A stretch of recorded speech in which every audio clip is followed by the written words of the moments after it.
ఏంటి 50% వరకు తగ్గింపా? అవును మరి, మన Gayatri Reddy silks weaver sale లో. ఇందులో చైనా గురించి కూడా మాట్లాడారు మీరు సార్. చైనాతో వ్యాపార సంబంధాలు మనకు బాగున్నాయి, కానీ ఇప్పటివరకు లేదు. కానీ ఫ్యూచర్లో వాళ్ళతో కంప్లీట్గా వార్ వచ్చింది అనుకుంటారు, రాకూడదని కోరుకుందాం. ఒకవేళ వస్తే చైనాతో మన ఫుల్ ఫ్లెడ్జ్డ్గా వార్ చేసే కెపాసిటీ మనకు ఉందా లేదా? అంటే మేబీ ఇది మీ ప్రేక్షకులకు నచ్చుద్దో నచ్చదో తెలియదు కానీ సార్, వాస్తవాలు మాట్లాడుకోవాలి కాబట్టి ఇమ్మీడియట్గా అయితే నో సార్, అది మనకి మంచిది కాదు. ఓడిపోకపోయినా సార్, డైరెక్ట్గా ఓడిపోకపోవచ్చు, కానీ ఇది ఒక అట్రిషన్ వార్ లాగా వెళ్ళిపోయింది. ఇప్పుడు రష్యా యుక్రెయిన్ వార్ 4 సంవత్సరాలు అయిపోలేదా సార్? అదే విధంగా ఈ వార్ కూడా ఒక 3 సంవత్సరాలు 4 సంవత్సరాలు 5 సంవత్సరాలు, అప్పుడప్పుడు వాడు బాంబు వేస్తాడు, అప్పుడప్పుడు నేను బాంబు వేస్తాను. మీరు బాక్సింగ్ చూస్తే సార్, ఒకప్పుడు 11 రౌండ్లు 12 రౌండ్లు వెళ్ళాయి. లాస్ట్కి వచ్చేసరికి ఒకడు కొడతాడు, వాడు పడిపోతాడు, కొట్టినోడు పడిపోతాడు, మళ్ళీ లేస్తాడు, మళ్ళీ ఇంకోటి కొడతాడు, ఇద్దరు అలిసిపోతారు కదా సార్. మనం చైనా ఇద్దరు యుద్ధానికి వెళ్తే ఆ వార్ ఆఫ్ అట్రిషన్కే వెళ్ళిపోతుంది. కానీ సార్ ప్రశ్న ఏంటంటే, యుద్ధం దేనికోసం చేయాలి? యుద్ధం ఒక ముఖ్యమైన కారణము అరుణాచల్ ప్రదేశ్ నాది అని చైనా వాడు అంటాడు, లేదు నాది అని అంటాడు. ఇప్పుడు చూడండి సార్, ఎంత బ్యూటిఫుల్ అనాలజీయో.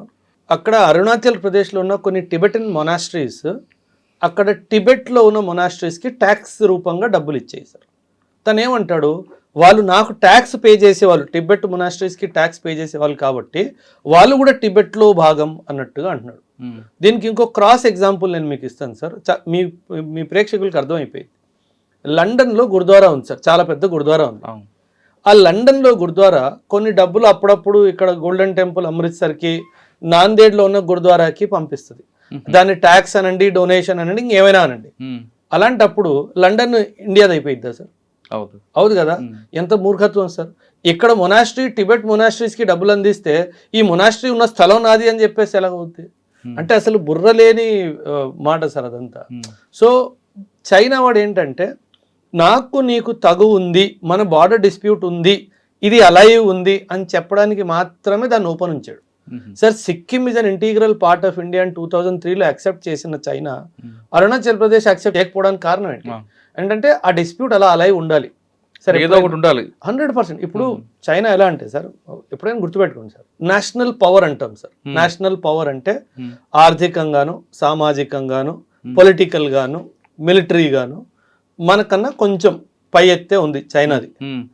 ఇప్పుడు ఇద్దరు మాట్లాడుకోవడానికి కూర్చున్నారు సార్, ఒక ఇద్దరు మనుషులు, చలో మనం ఒక సొల్యూషన్కి వద్దామని కూర్చున్నారు సార్. అందులో ఎవరిది చెల్లిద్ది సార్? ఎవడైతే బలమైనోడు ఉంటాడో వాడి దగ్గర చెల్లిద్ది. సో మనం కూర్చొని మాట్లాడుకున్న వాడితే చెల్లిద్ది సార్, ఎందుకంటే మనకన్నా ప్రస్తుతం వాడే బలవంతుడు కాబట్టి. సో మాటల్లో కూడా వాడే గెలుస్తాడు, యుద్ధంలో కూడా వాడే గెలుస్తాడు. అందుకే మనం రెండు అవాయిడ్ చేస్తే బెస్ట్. ఓకే, కానీ ఇప్పటి వరకు మనకి ఎల్ఏసీ ఉంది అక్కడ చైనా దగ్గర, పాకిస్తాన్ దగ్గర ఎల్ఓసి. అవును, ఎల్ఏసీ ఉంది కాబట్టి మన చేతులతోనే ఫైటింగ్ చేస్తుంటాం, కర్ర కూడా వాడడం. అవును, కానీ ఫ్యూచర్లో అక్కడికి వెళ్ళి ఎల్ఓసి వచ్చే అవకాశం ఉంటుందా వెపన్స్ తీసుకొని?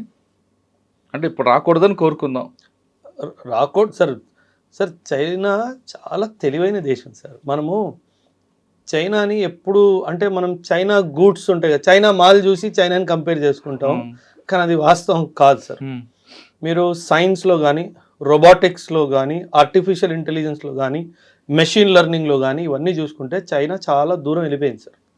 అంటే ఎందుకంటే అక్కడ వ్యవస్థ మీద ఎటువంటి అడ్డంకాలు లేవు సార్. ఆ వ్యవస్థని ప్రశ్నించేవాడు ఎవడు లేడు సార్, బికాజ్ అక్కడ డెమోక్రసీ లేదు కాబట్టి. ప్రజారాజ్యం కాదు అది, అది కమ్యూనిస్ట్. ఇక్కడ ప్రజారాజ్యం ఉంది కాబట్టి మన ప్రభుత్వం ఏవైనా చెయ్యాలి అంటే 100 ప్రశ్నలు, ఒక 1000 కళ్ళు, ఒక 2000 వేళ్ళు ప్రభుత్వం ముందుకు వస్తాయి. కానీ అక్కడ అట్లా కాదు సార్. అందుకే ఎవడు ప్రశ్నించేవాడు లేడు కాబట్టి వాడికి నచ్చింది వాడు చేసుకోవచ్చు. సో దానివల్ల ఏంటంటే వాడు నిమిషానికి 100 కిలోమీటర్ల దూరంగా పరిగెడుతున్నాడు, మనం నిమిషానికి 10 కిలోమీటర్ల వేగంగా పరిగెడుతున్నాం. సో అందుకే టైం గడుస్తున్న కొద్దీ మనకి వాడికి దూరం పెరుగుతుందే తప్పితే తగ్గట్లేదు సార్. బట్ అంతే, వాడు చాలా ఫాస్ట్గా పరిగెడుతున్నాడు సార్. ఎందుకంటే 1848 నుంచి 1948 చైనా వాళ్ళు ఆ సెంచురీ, ఆ 100 సంవత్సరాలని ఆ సెంచురీ ఆఫ్ హ్యూమిలియేషన్ లా భావిస్తారు సార్. ఎందుకంటే అప్పుడే ఓపియం వార్స్ జరిగాయి, అప్పుడే హాంకాంగ్ పోవడం జరిగింది, అన్నీ జరిగాయి సార్. 1948 నుంచి 2048 వరకు ఇది సెంచురీ ఆఫ్ డామినెన్స్ అంటారు వాళ్ళు.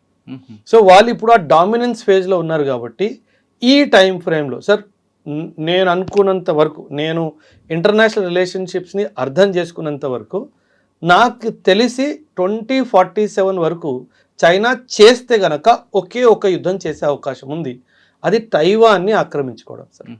అది కూడా నేను అనుకుంటున్నాను 20% అవకాశం ఉంది, మిగతా 80% 2047 తర్వాత చూద్దాంలే అనే అవకాశం అయితే ఉండొచ్చు సార్. ఎందుకంటే వాళ్ళ గ్రోత్ ఆగిపోయింది సార్.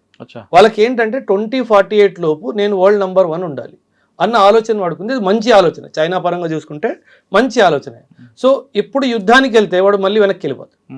అది తైవాన్ విషయం అయినా కానివ్వండి, ఇండియా విషయం అయినా కానివ్వండి, వాడు వెనక్కి వెళ్ళిపోతాడు. ఆ క్లారిటీ వాడుకు ఉంది సార్.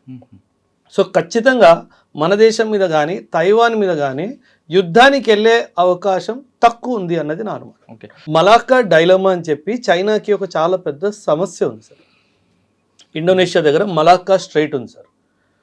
చైనా యొక్క ఆయిల్ విశ్వవ్యాప్తంగా ఎక్కడి నుంచి అయితే వస్తుందో, రష్యా నుంచి కాకుండా ఎక్కడి నుంచి అయితే వస్తుందో అదంతా మలాక్కా స్ట్రైట్ నుంచే వెళ్తుంది సార్. ఆ Malacca strait is the choke point for China. China clarity ఏముందంటే మన ఇండియా ఇక్కడ అండమాన్ అండ్ నికోబార్ ఐలాండ్స్ దగ్గర చాలా దగ్గరలో ఉంది కాబట్టి ఇండియా వాళ్ళ షిప్స్ని పెట్టి అక్కడ ఎయిర్ స్ట్రిప్స్ని క్రియేట్ చేసి ఎయిర్ ఫోర్స్ని తీసుకొచ్చి నన్ను బెదిరించే అవకాశం ఉంది అన్న క్లారిటీ చైనాకు ఉంది సార్. ఓకే సార్, చైనా చాలా తెలివిగా చైనా పాకిస్తాన్ ఎకనామిక్ కారిడార్ చేయించుకుంది సార్.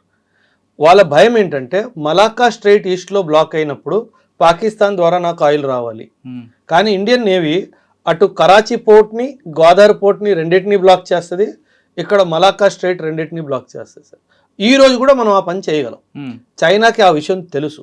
నేను ఫుల్ ఫ్లెడ్జ్డ్ వార్ ఇండియా మీదకి వస్తే వీడు నా ఆయిల్ ఆపేస్తాడు, వీడు నాకు రావాల్సిన సార్. మన economy we are a consumption economy sir. అంటే మనం వాడుతాం ఎక్కువ. Chinese economy is an export led economy. వాడు అమ్ముతాడు ఎక్కువ. సో వాడు ఎకానమీ బ్లాక్ అవ్వాలి అంటే వాడు ట్రేడ్ రూట్స్ బ్లాక్ అవ్వాలి. మనం ఒక 4 రోజులు మలాక్కా స్ట్రైట్ బ్లాక్ చేసి ఇటు Karachi port and Gwadar port పాకిస్తాన్ది బ్లాక్ చేసాం అనుకోండి, 4 రోజుల్లో చైనా వాడు మోకాల మీద మన మీద ముందుకు వస్తాడు. మనం చెయ్యగలము అన్న క్లారిటీ వాడికి ఉంది, కానీ వాడు దాన్ని కౌంటర్ చేసే కెపాసిటీ కూడా చైనా దగ్గర ఉంది సార్. అందుకే ఇది చాలా పెద్ద యుద్ధం అయిపోయింది. కరెక్టే, కానీ మన అపోజిషన్ పార్టీ ఎందుకు ఆపుతున్నాయి సార్? ఇప్పుడు గవర్నమెంట్ మీరు అడిగే ప్రశ్న వెనుక ఒక పాయింట్ ఉంది సార్. మీరు రూలింగ్ పార్టీ సార్, నేను అపోజిషన్ పార్టీ సార్. మీరు ఒక పని చేస్తున్నారు సార్, దానివల్ల మీకు మంచి పేరు వస్తుంది సార్. నేనేం చేయాలి అప్పుడు?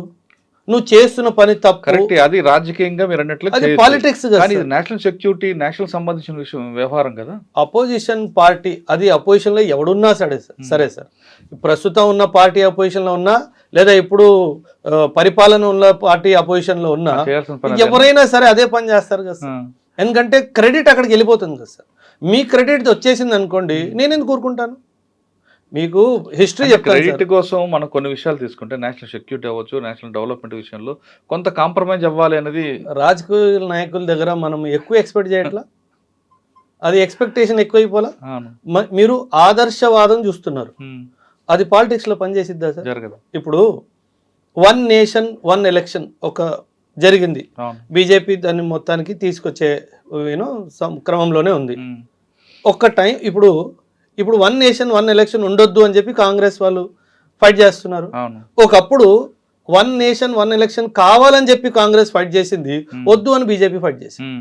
ఒక 30 సంవత్సరాల క్రితం టేబుల్ టర్న్ అయిపోయిందా? అంతే సార్. ఇప్పుడు రేపు వేరే ప్రభుత్వం పవర్లోకి వస్తే మళ్ళీ మనోళ్ళే నిల్చుంటారు, అరే బాబు అది మంచిది కాదు, నికోబార్ ఐలాండ్స్ లో అక్కడ మెరీన్ లైఫ్ డిస్టర్బ్ అయిపోతుంది అంటారు. మనకు మెరీన్ లైఫ్ ముఖ్యమా, నేషనల్ సెక్యూరిటీ ముఖ్యమా? రెండు ముఖ్యమే, నేను కాదనట్లేదు సార్. కానీ మనం ఏమంటే సమయభావం, మీరు సమయభావం చూసుకుంటే ఏంటి, మనకి నేషనల్ సెక్యూరిటీ ముఖ్యం మీరు అనుకున్నట్టు.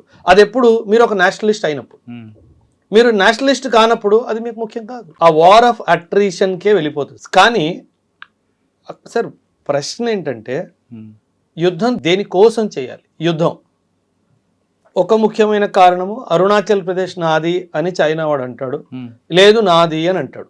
ఇప్పుడు చూడండి సార్ ఎంత బ్యూటిఫుల్ అనాలజీయో. అక్కడ అరుణాచల్ ప్రదేశ్లో ఉన్న కొన్ని టిబెటన్ మొనాస్ట్రీస్ అక్కడ టిబెట్లో ఉన్న మొనాస్ట్రీస్కి ట్యాక్స్ రూపంగా డబ్బులు ఇచ్చేయి సార్. తను ఏమంటాడు, వాళ్ళు నాకు ట్యాక్స్ పే చేసేవాళ్ళు, టిబెట్ మొనాస్ట్రీస్కి ట్యాక్స్ పే చేసేవాళ్ళు కాబట్టి వాళ్ళు కూడా టిబెట్లో భాగం అన్నట్టుగా అంటున్నాడు.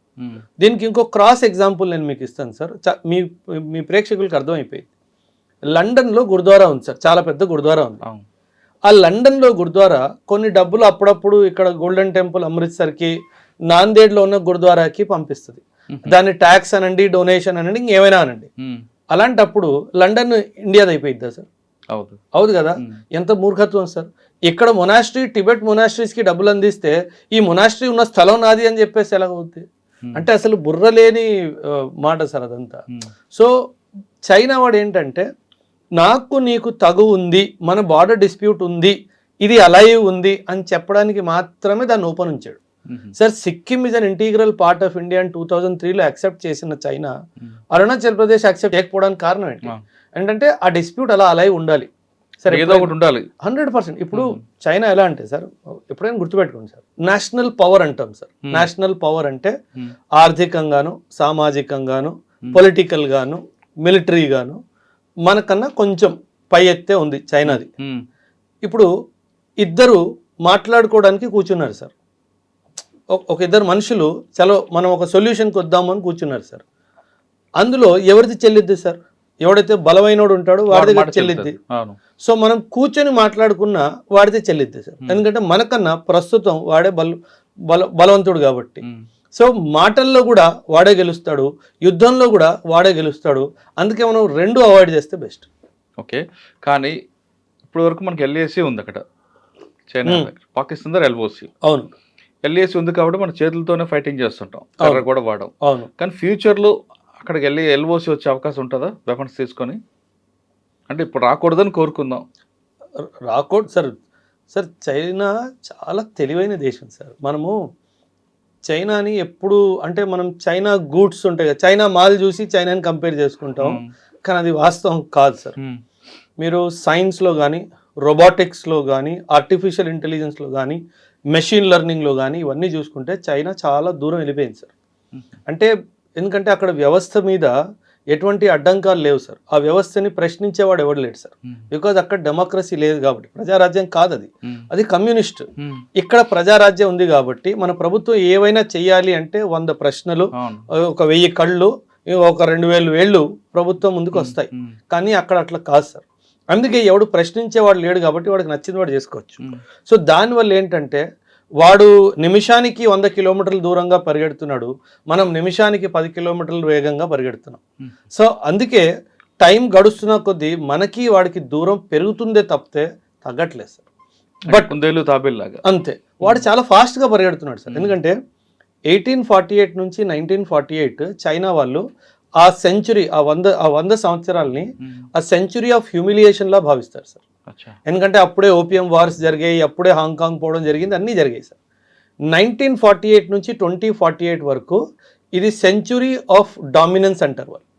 సో వాళ్ళు ఇప్పుడు ఆ డామినెన్స్ ఫేజ్లో ఉన్నారు కాబట్టి ఈ టైం ఫ్రేమ్లో సార్ నేను అనుకున్నంత వరకు, నేను ఇంటర్నేషనల్ రిలేషన్షిప్స్ని అర్థం చేసుకున్నంత వరకు నాకు తెలిసి 2047 వరకు చైనా చేస్తే గనక ఒకే ఒక యుద్ధం చేసే అవకాశం ఉంది, అది తైవాన్ని ఆక్రమించుకోవడం సార్. అది కూడా నేను అనుకుంటున్నాను 20% అవకాశం ఉంది, మిగతా 80% 2047 తర్వాత చూద్దాంలే అనే అవకాశం అయితే ఉండొచ్చు సార్. ఎందుకంటే వాళ్ళ గ్రోత్ ఆగిపోయింది సార్. వాళ్ళకి ఏంటంటే 2048 లోపు నేను వరల్డ్ నెంబర్ 1 ఉండాలి అన్న ఆలోచన వాడుకుంది. ఇది మంచి ఆలోచన, చైనా పరంగా చూసుకుంటే మంచి ఆలోచన. సో ఇప్పుడు యుద్ధానికి వెళ్తే వాడు మళ్ళీ వెనక్కి వెళ్ళిపోతాడు. అది తైవాన్ విషయమైనా కానివ్వండి, ఇండియా విషయమైనా కానివ్వండి, వాడు వెనక్కి వెళ్ళిపోతాడు. ఆ క్లారిటీ వాడుకుంది సార్. సో ఖచ్చితంగా మన దేశం మీద కానీ, తైవాన్ మీద కానీ